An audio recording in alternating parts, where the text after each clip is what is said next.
And Trudeau is asked, and Chrystia Freeland are asked about all of this. Hey, you guys know that you lost a seat. You really probably should have won if you intend to form government ever again. And what are you going to do about that within the party to address that issue that everybody seems to have with you? Because you guys seem like maniac globalists. And Justin Trudeau pivots, and so does Chrystia Freeland. And we'll watch that. So there's lots to get to. Let's get to it first. We've got to listen to the winner of Toronto St. Paul, and Jason, who's a what is he? Easily triggered woke snowflake. Is this guy a reporter or something like that? I don't know if he's a reporter, but he suspects that the winner here is, what's his name? Sam? No, I can't remember his name. I'm sorry. Don Stewart.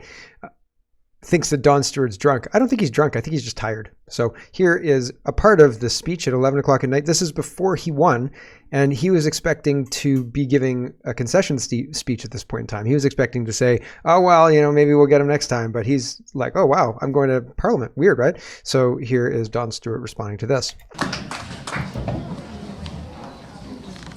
I don't think this is the speech anybody thought I'd be making tonight. I didn't think so. I don't think our opponents thought so. But one thing that will remain the same, either in this speech or another speech on another day, is the appreciation that I have for everybody who's in this room right now. I mean it. I love you guys. I love you guys. I'm just kidding.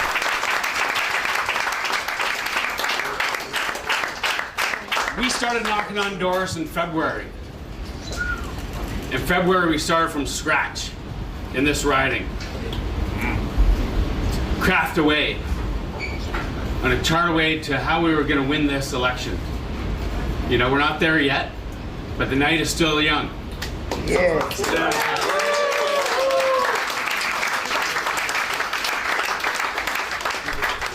The message for people in this room right now is one of thanks. And that's all I can offer at this moment. But thank you to each and every one of you that are in this room right now. I'm here and you're here because of all the hard work we've done in St. Paul's since February. So there you go. So he was kind of shocked to be making a speech saying, well, we actually might win this thing, right? And Senator Husakis says conservative victory in Toronto St. Paul is a loud message that Canadians coast to coast are done with Justin Trudeau, the Liberal Party, and their tax and spend bankrupt leadership. Well, that's part of it. Ron says government loses an important by-election in Toronto. What does it mean for housing policy in Canada? A lot, actually, because it means Trudeau will quit. And Greg and I were talking yesterday in the return of Speaking Moistly, so check that out if you haven't yet. But we were talking about that, and that is absolutely not the gut feeling that I got. If, to me, and I said this yesterday, if they jettison Trudeau, it is an admission that their policies failed, okay? So they can't jettison him. He's the brand, right? Not only is he the brand, but if they jettison him, people will point to that and say, well, you know that your policies failed because you got rid of the guy who implemented all of them, right? And nobody's going to vote for a feminist, Mark Carney, who's trying to do his best Justin Trudeau impression, in my opinion. Also, Mark Carney's got yellow teeth. But I don't think anybody's going to vote for Mr. Speaker Chrystia Freeland either, right? It's just not going to happen. So that's not my gut reaction. I think that they're going to stick with Trudeau. They'll decimate the party because they don't care. And they'll get Poilievre in, who's on board with a lot of what's going on still. Sure, he'll axe the tax and he'll build houses, but he'll keep bringing people in to fill those houses. They won't be lived in by Canadians who live here now, let's just say. How's that? And the mass immigration situation, I don't think it'll be fixed, even though Mr. Poilievre is saying in French that he will reduce the numbers by a lot, right?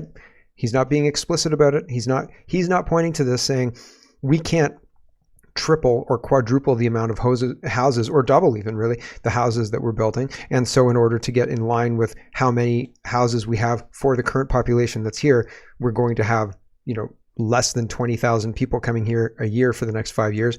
Can you imagine? If Poilievre says that, I'll eat my hat. I'll eat my hat. I will be absolutely shit shocked. I would welcome it. I'd be glad to be wrong, but I would be very, very surprised. Okay. Carrying on. So Ron Butler thinks that Trudeau is going to step down. I don't think that's true, but I want to read the rest of it. He says, Justin Trudeau was most likely quitting anyway, but now it's a lock that he will step down this year. I mean, maybe. I could be wrong. He might step down, I guess. They're going to lose the next election one way or the other, which means big policy changes stall out, hopefully. Really important things like CRA linkage to stop mortgage document fraud go on the back burner as the attention of every cabinet member shifts to leadership campaign mode.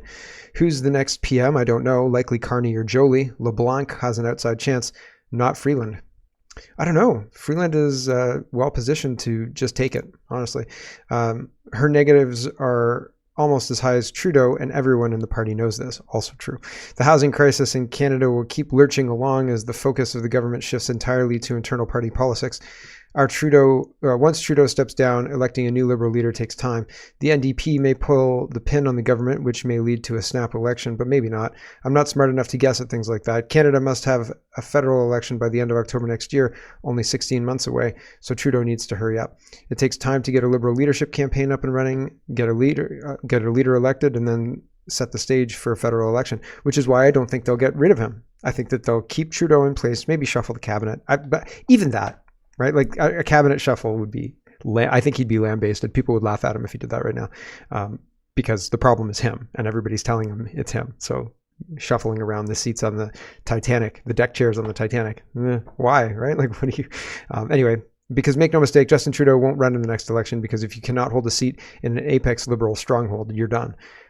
True, but Justin Trudeau has tricks that we've never seen in Canadian politics before, and they're saying very clearly that he's going to hold on. Here's Chrystia Freeland.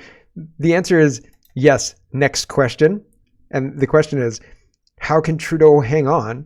And she just tries to get away with, oh yeah, he can hang on. He can. That's it. That's all they want to say. They just want to kind of paper over this whole thing, right? Here is Chrystia Freeland being asked about Justin Trudeau and can he hang on after all of this? Minister, can the Prime Minister still stay on to lead the Liberal Party into the next election, given that you just lost one of the safest seats in the entire country last night? Yes, he certainly can. Can you explain why? Because everybody we're hearing from behind the scenes believes that the result last night means catastrophic losses across the country. If you cannot win in Toronto under Justin Trudeau, why should anybody believe you can win anywhere else under him? Our government is focused on working hard for Canada and Canadians. This is the Liberal tap dance. This is a question being asked, and the Liberal answering the question they want to answer, and not the asked question, right? Not the question that was asked, the question they want to answer. And so this is a pivot. She knows that she's not addressing the question. Maybe she'll circle back around, but she's waltzing you away, because as she speaks, you forget what the question is. That's by design. And on delivering results for Canada and Canadians. That is what the Prime Minister is focused on. That is what we are all focused on. The Prime Minister is committed to leading us into the next election, and he has our support. Do you notice I like to listen kind of in between the lines, if you will. And in between the lines, it sounded like she was very tired. It sounded like she didn't get a lot of sleep last night.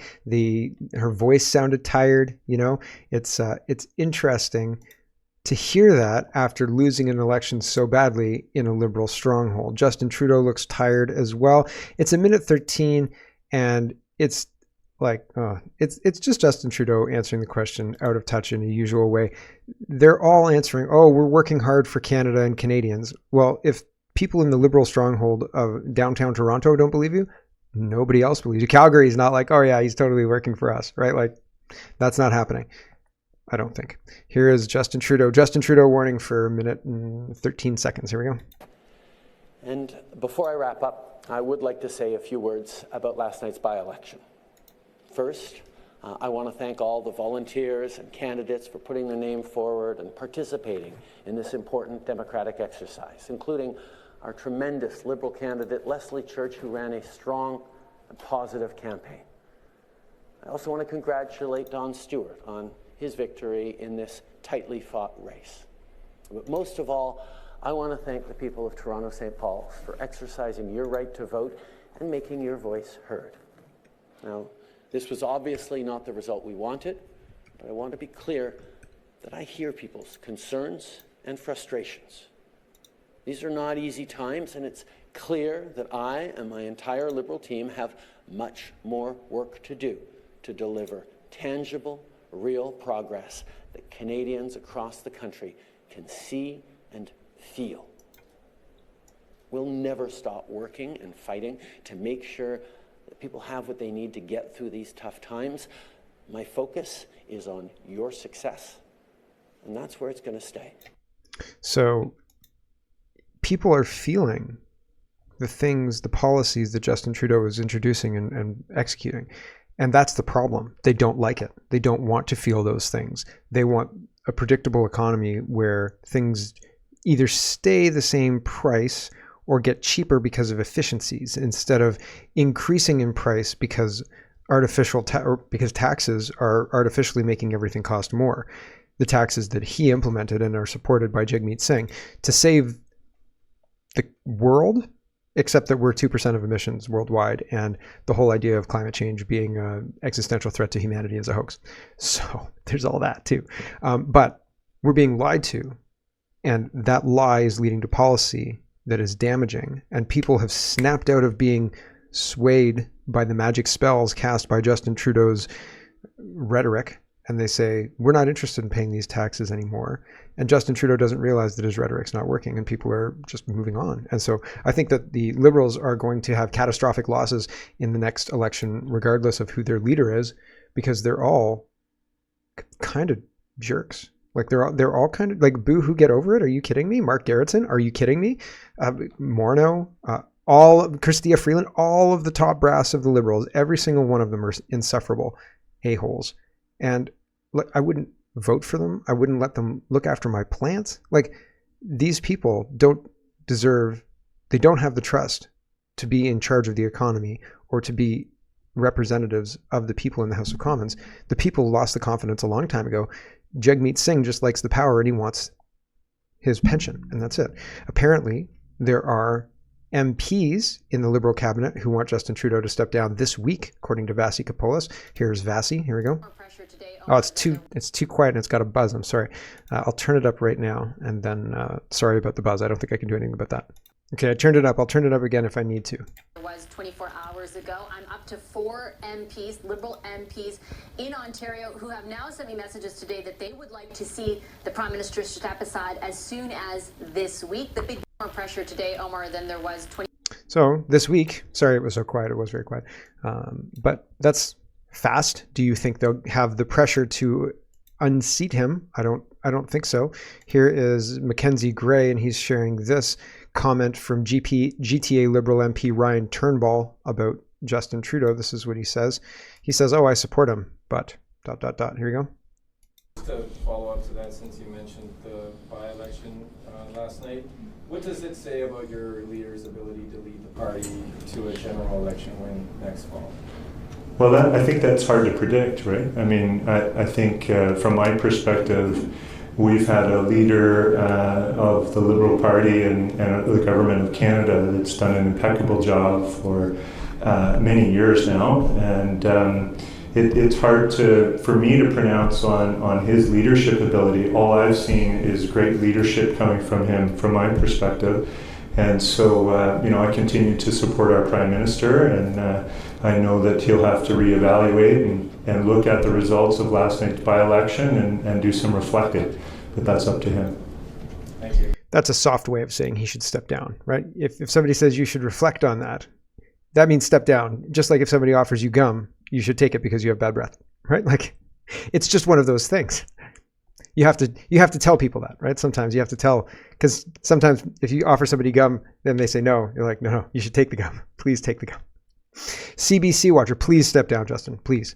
CBC Watcher says, all of a sudden, Toronto Liberal MP Judy Scrow, I probably got that wrong, is playing down the Liberal loss in St. Paul's as being completely expected, calling it a miracle had Church won. Another immaculate misdirection from the Liberals. Scrow says Trudeau absolutely should stay. So there are some true believer Liberals who are coming to Trudeau's defense and making sure that everybody knows we still support him regardless of, all of the lies and all of the terrible policy. Blacklock's reporter says by-election upset catches Ottawa media celebrating a Liberal win. before the votes were counted. The Trudeau team will show a new spring in its step, wrote pundit Paul Wells, while iPolitics declared Liberals the victors. So they did, and then they had to retract it, which is kind of funny. So it's funny to me. Here's another thing. Naya says, in the most ironic of events, the 80 random names got approximately 850 votes. The Liberals lost by 550 votes.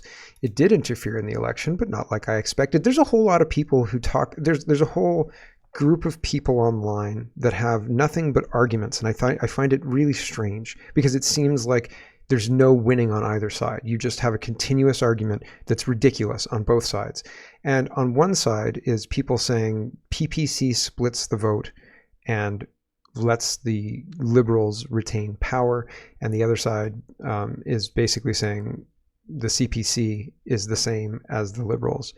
And I don't believe that the PPC split the vote, because if I didn't have an option to vote for PPC, I wouldn't vote for CPC. I just wouldn't do it. It just isn't something that I'm interested in because the party doesn't represent me, unfortunately. I haven't heard anything from Mr. Poilievre that makes me think that the dairy cartel is going to be ended or that anything other than the carbon tax is going to be axed, et cetera, or that the immigration is going to be meaningfully drawn down and people who are here illegally are going to be dealt with properly.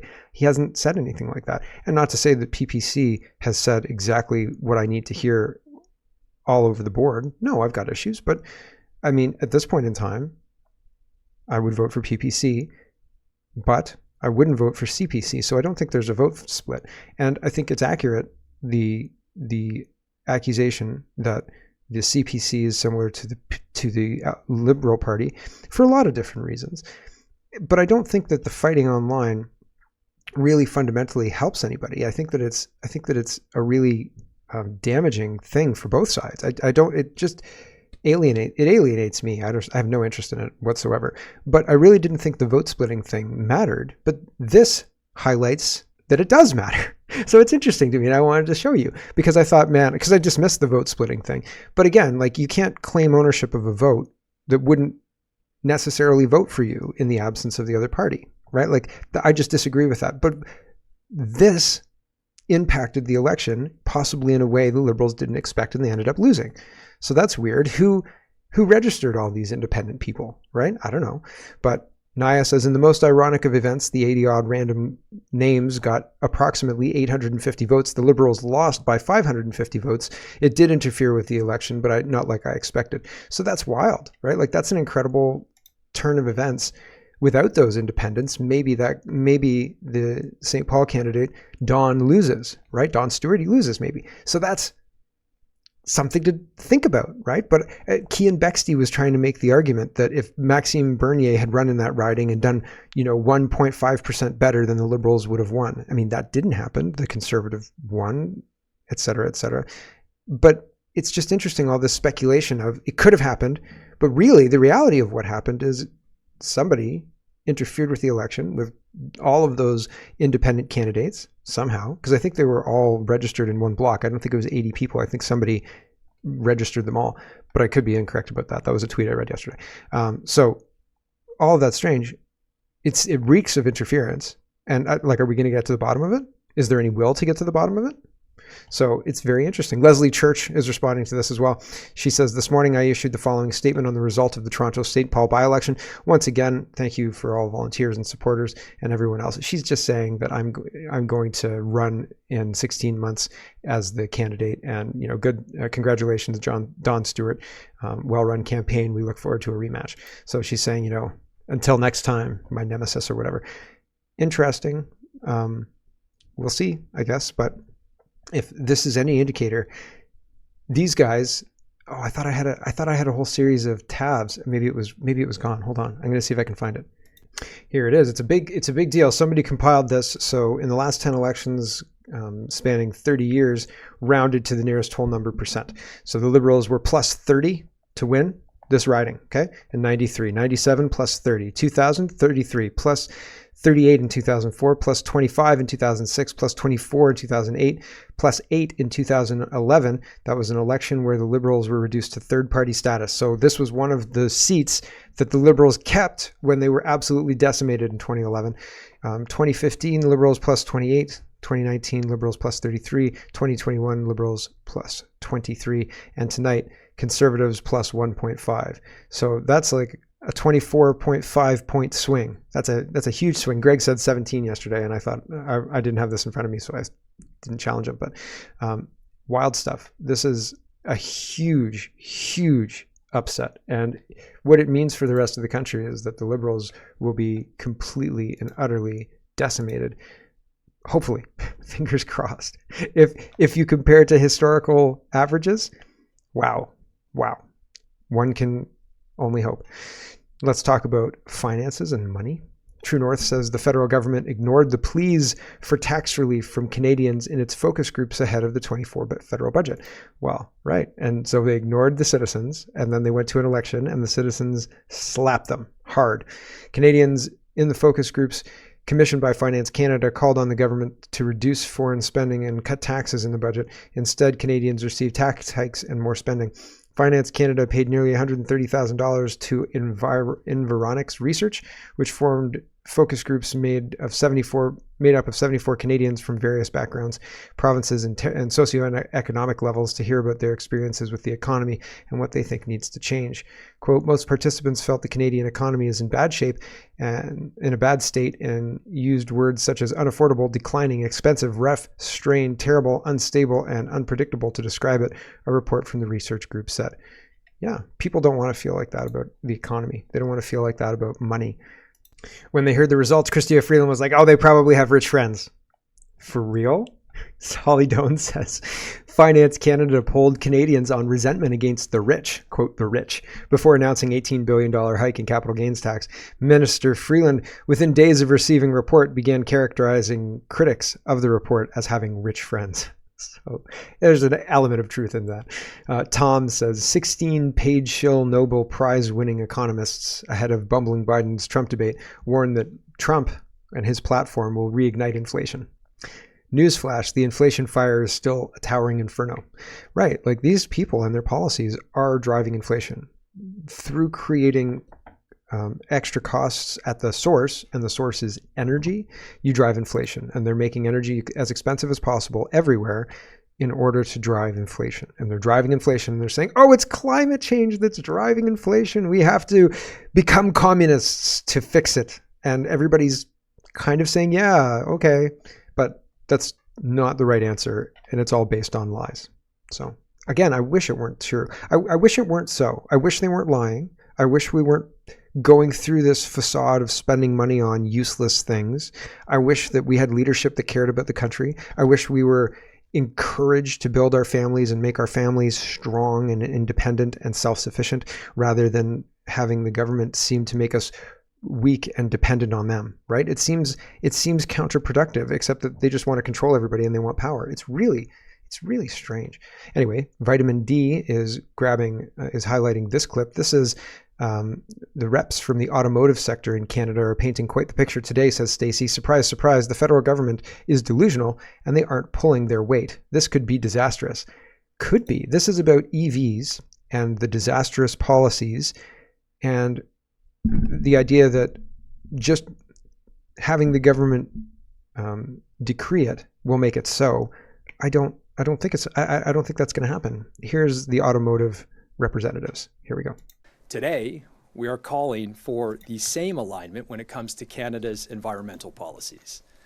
Just 6 months ago, the federal government finalized its zero-emission vehicle sales mandate, dictating an increasing ratio of EV sales in Canada. The mandate requires 100% sales by 2035. In the first quarter of 2024, EV sales were responsible for 11.3% of total vehicle sales in Canada. Achieving the government's mandated sales targets depends on Canada's environmental policies working in conjunction with our industrial policy. This is not the case today. An unprecedented national effort to build charging infrastructure, expand the electricity grid, increase clean electricity production, and help more Canadians switch to electric is urgently required. According to the federal government's analysis of the EV mandate, the incremental costs of purchasing EVs and home chargers is estimated at $54.1 billion. Installing the required public charging infrastructure is estimated to cost an additional $20 billion. For context, this amount is twice Canada's annual spending on national defense. In addition, Canada will need significantly more clean electricity generation and grid capacity to support a growing electric vehicle fleet. In Ontario alone, decarbonizing the electricity system will cost between $375 billion and $425 billion. According to a BCG study, utilities will need to invest between $1,700 and $5,800 US for every electric vehicle added to the vehicle fleet. These are eye-watering figures that have not been budgeted or planned for in the development of the federal mandate. The countdown to 2035, unveiled today, illustrates how little time we have to prepare for an all-electric vehicle fleet. If there is any hope of meeting the mandated sales targets established by the government, urgent action is required now. Right. Urgent action now. I love that the extra costs are more than the defense budget of the country. And like the next costs he lists are orders of magnitude more than the defense budget of the country. Like $20 billion is the defense budget, and they want to spend $400 billion on something or other, I don't know, to do with the electric cars. Nah, I don't think it's going to fly. I just don't think it's going to happen. And people are responding. People are saying no. Vitamin D says, we're watching the Liberal NDP coalition and their extreme ideological BS plans implode in real time. Remember, kids, the budget never balances itself. It's like pretending that you have a product and then selling the product and then people waiting for delivery and you kind of panicky, kind of going, okay, yeah, we could definitely deliver this thing. We can definitely deliver it. And then you go to your engineers and they're like, we can't deliver it. It doesn't exist. Like, sorry, man, it doesn't exist. And like every time we try and build it, it just collapses in on itself. And you're like, okay, well, we're just going to tax them more and we'll get you more R&D money. And, you know, we'll get it working someday soon. And like communism just isn't going to work. It's not going to happen. The thing they sold is fake. And now they're just trying to retain power. They're just trying to retain that money printing without actually delivering the product. Stacey, we already listened to what Stacey had to say. So Blacklocks is reporting on this whole debacle, because it is a debacle. We're $43 billion in Ontario, just Ontario, for battery plants. That, I mean, we just watched a South Korean battery plant where, I mean, we're bringing the South Korean experts in to help us with our battery plant and train us up on it. It just blew up and killed 22 people. So great. When's the ribbon cutting, Doug? Are you wearing your fire retardant suit?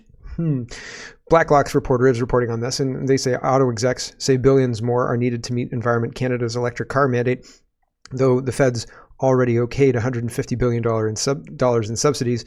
There's clearly no turning back at this point. Oh, so we're just going to throw $150 billion more on the fire? Okay, sounds fun. Woo! I can't wait for the GST increases. What do you mean this chocolate bar is $25? And Wokeness says, cooling the planet while warming it. This is, sometimes I love headlines. I used to watch Jay Leno when I was a kid. I don't know why, because Jay's not that funny, but we watched Jay Leno. I like the interplay between him and the leader of the band. They would joke back and forth, and I always thought it was funny. But I also liked headlines where people would send in ridiculous headlines, and he would cut it out and use a glue stick and glue it to black paper. And he had a stand on his desk, kind of like a phone stand, but he'd put the paper in there. And then this camera would zoom in. It was super high tech. The camera would zoom in. I should probably get a clip of this because it's so ridiculous. But the camera would zoom in and he'd read the headline and be like, hey, huh? That's so funny, eh? Huh? I'm doing a terrible Jay Leno, but that's it. That was the whole skit. That's kind of this show, actually, now that I think about it. And so this is in that tradition. The Washington Post says, we've been accidentally cooling the planet and it's about to stop. Oh my gosh, I thought climate change and global warming was about heating the planet, not cooling it. We were accidentally cooling it this whole time? You're kidding. And I thought, there's no way that's a real article. And so I searched for it. And oh yes, it's a real article. Of course it's a real article. Here it is. Washington Post, link is in the description. We've been accidentally cooling the planet and it's about to stop. Human fossil fuels burning has cooled the planet while warming it, presenting problems for the future. Oh my gosh. That's presenting problems for me right now. Does not compute, contradictory term. What? Presenting problems for anybody with rational sense. I mean, come on. In our pursuit to, drive cars, we're warming the planet, thus destroying it. And actually cooling the planet, thus destroying it at the same time. Unbelievable, you say? Well, it's in the Washington Post, so it must be true. Give me a break. It's not true, right? It's fake. It's false. It's ridiculous. Javier says, I can't say this. Europe's biggest airline group will introduce a surcharge of up to 72 euros per flight next year to cover the rising cost of alternative green fuels needed to lower aircraft emissions. We don't need to do any of that. We could just use the same old airplane fuel we've used forever and have the same prices that we've had forever. We could do that. But instead, we're moving towards these green fuels, and those additional costs make everything cost more. They're trying to phase out airline travel. That's my guess. And I mean, France has already phased out, if you're trying to fly from Paris, if there's a 2-hour train trip there, it doesn't matter that you save an hour. If you fly, you have to take the train now. So that's you are mandated to not save that time. You can't save that time because of the environment. Ridiculous. CTV News says, some Quebec City residents told to limit water consumption after water main break. Is this a coincidence? Do you believe in coincidences? And it's just some, but how long before all the water mains are broken? And everybody has water restrictions because, you don't want to overwhelm the hospitals, right? Hello, everyone. Thanks very much for watching.